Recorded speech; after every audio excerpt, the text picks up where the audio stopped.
Hey guys, I'm 34. That's amazing, right?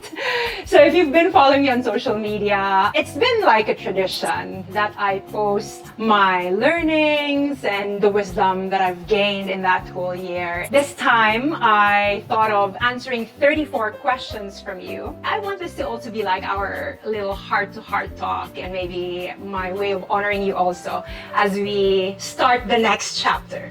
So, here's all the questions that you sent. Let me start with the first one. Cora asked, are you really happy? Cora, thank you for asking the question. Yes, I am. There are a lot of things to be thankful for, to be happy about, and I guess turning 34 is an amazing thing. So yes. Another question is how to keep motivated. If I'm not feeling motivated to work, oftentimes I would bring my laptop somewhere else, maybe to a coffee shop or a restaurant, and then I'll try to work there. Kasi I feel like I just need a new environment. Christine asked, what verse in the Bible describes your season right now? It's in Isaiah 43:19. It says, "Behold, I am doing a new thing. Now it springs forth. Do you not perceive it? I will make a way in the wilderness and rivers in the desert."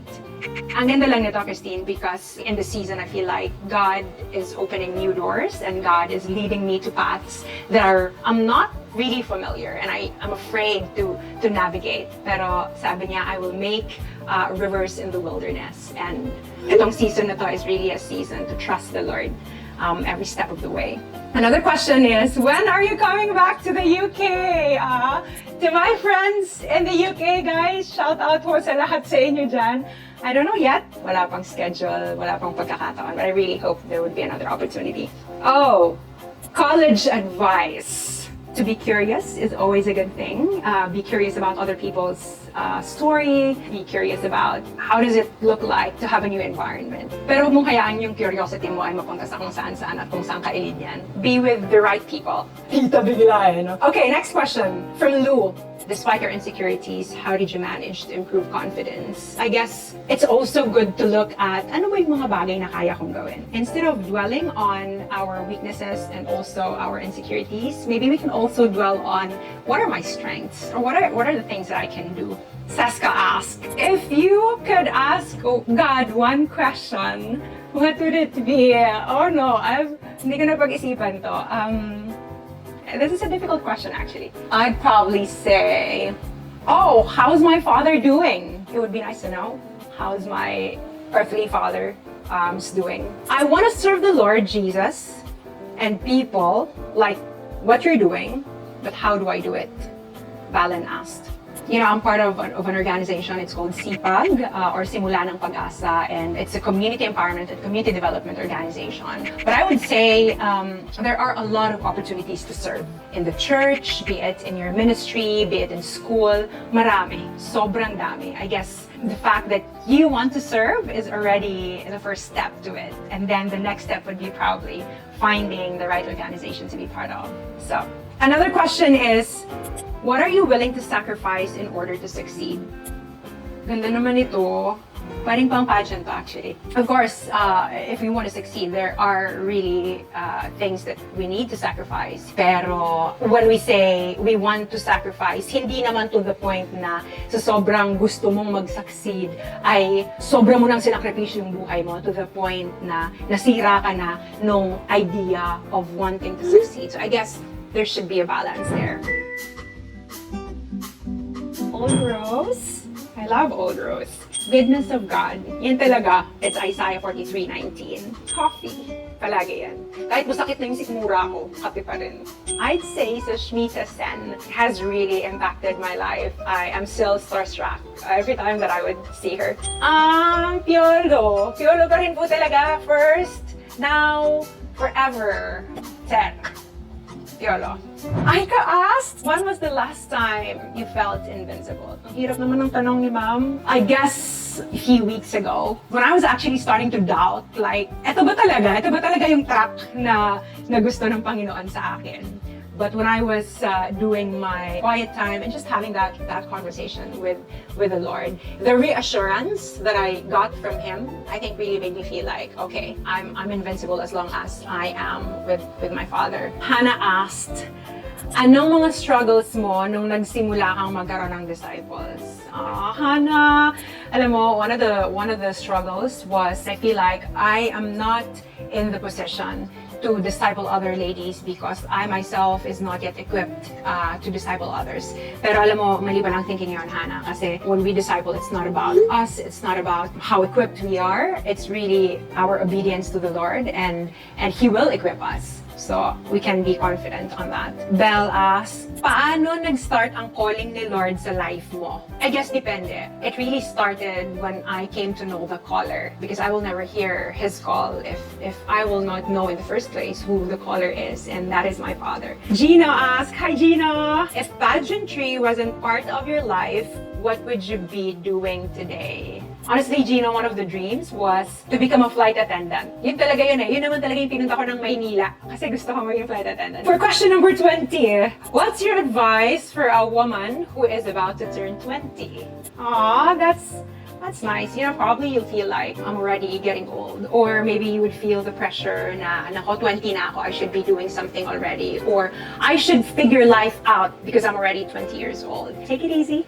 Take it easy. One step at a time, and you don't have to rush because you are at the peak of a beautiful seasons. Before I move on to the next set of questions, guys, if you like this video, please follow me on my social media and let me know what are the next topics or maybe the next videos that you would like to see. I'd love to hear from you. I've been to the UK. That's amazing. It would be nice to go back and explore it some more. The Call by Os Guinness. I think it's a really good book. I would recommend it to you guys. Pupunta ka ba ng bahay? Or check, gising ka na po ba? I wake up usually 7 o'clock. What time do you really wake up? Magaling to 7:30, okay fine. 7:30 or maybe 8. Pag walang trabaho, 8. Jeans and white t-shirt. That's Janine asked, what makes you really happy to see or experience? I would be very happy to be able to study again and to be able to learn some more, share to people in the communities and the things that I've been learning. So, abangan niyo yan. If it's God's will, He will allow it to happen. Jonathan asked, what was your greatest realization in your journey following Jesus? Wow, Jonathan, one of the realizations actually is I will always commit mistakes. That's for sure. But regardless of my propensity to commit mistakes, God is a good God who would always pick me up and say, don't be afraid to walk again. Monica asked, advice to women in their 30s having burnout or feeling lost. Yeah, I guess when you turn 30, that's the time that things kick in and you feel like, what am I doing with my life? Ito ba talaga yung track para sa akin? And that can cause burnout and that can cause the feeling of being lost. I guess if you are in that track right now, don't be afraid to continue in the track where you're at, because there are a lot of women in your age who are probably feeling the same thing. And also you can go back to asking your question, what am I really here for? Ano ba talaga? Ano ba talaga yung purpose ko? Para saan ba talaga tong buhay na to? And then you will see, okay pala tong nilalakaran ko ngayon. Ito pala yung path para sa akin. If not, don't be afraid to try another path. It's never too late. Jan asked, what do you do when you feel stuck in life and start to compare yourself to others? Yeah, I guess connected to Monica's question, if you are walking on a certain path and then you look at other people and try to compare yourself with others, probably you're in your 30s and you're thinking, bakit yung kasabayan ko may pamilya na? Or bakit sila kinakasal na? And then when you start to compare yourself with other people, that's the time that you feel like, my life is boring, or dapat ganun din yung buhay ko ngayon. I guess God has a different design for every one of us, and we have different seasons. If that's their season to have a family, then that's their season. If it's our season to continue with our career and to continue dreaming, then let's continue dreaming. It's not impossible that at 30 or 31, 32, 33, 34, you start new dreams and then reach for that dream. We have different seasons. If we try to compare ourselves with other people, doon tayo mahihirapan. Wow, we're down to our last 5 question, guys. Okay, question number 30. Bianca asked, how do you reconcile a broken friendship when you've been hurt? Yeah, that's hard. I'm not denying the fact that when you have a broken friendship, there's really pain. Since you mentioned that broken friendship, I guess friendship is the key word there. That means you have a relationship. For me, honestly, the posture of my heart is always to reconcile, regardless. I know that it's easier said than done, especially when you're friends with a person for a very long time and then your heart is broken by this person. I guess we don't want to just throw the many years of friendships just because there is a certain issue that happened between us. So maybe we can ask ourselves the question, is it worth throwing?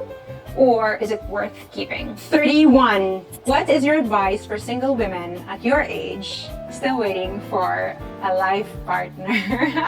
Hindi ko rin alam. Char. Yeah, you're probably my age and we're in the season. You know, I was talking to a friend the other day and we were talking the same thing. I asked her, I was like, do you also feel lonely?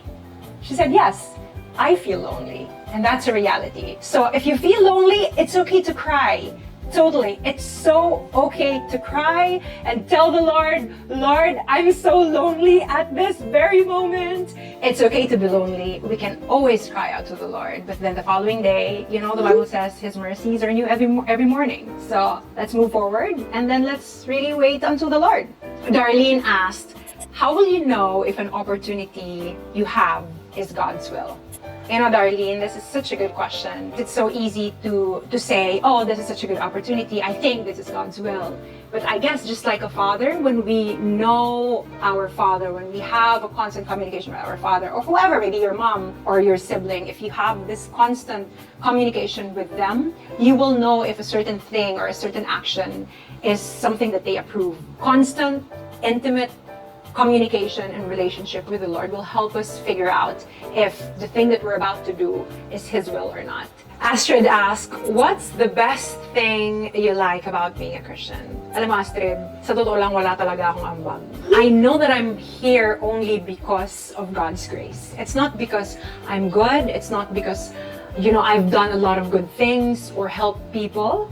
It's because I'm a sinner and I need His grace, and He gave it. We know that there are a lot of worldviews out there, but it's only the Christian worldview that says the God that we worship came down here on earth.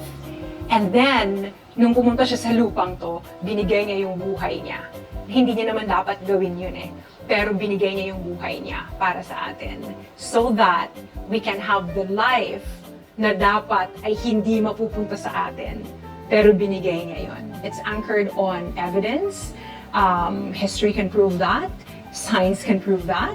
And also, the humanity of Christ. If we will only see kung papaanong nabuhay si Kristo sa mundong to at papaano rin siyang namatay para sa atin, sa tingin ko, imposible na hindi mabago yung buhay natin pag nakilala talaga natin si Kristo. And for the last question, question 34.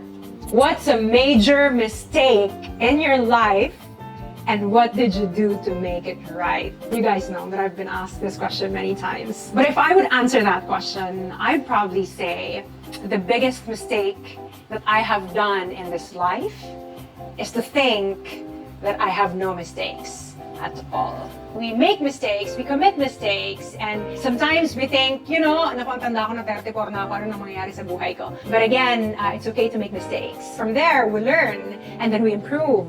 Kung nasa journey ka kasama ko sa season na to, yeah, it's okay to make new dreams. Maghanap tayo ng bagong pangarap na tutuparin. And please don't forget that the Lord is always there for us. He is with us, He is for us, and that He will continue this journey with us. So guys, thank you so much. That's it for our very first vlog. Wow, may paganito na tayo kung kailan tayo Trumentay 4 tsaka tayo vlog. Thank you for joining me. Sinimulan natin to ng sama-sama. Samahan nyo na rin ako sa mga susunod. Pa-birthday nyo na sa akin to. If you want to suggest some more topics maybe in the future, please write that down in the comment section. I really want to know and I really want to hear from you. Maraming salamat. See you again. Paano tinatapos ang vlog?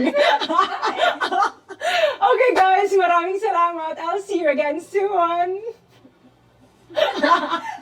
Hindi alam paano tatapusin eh.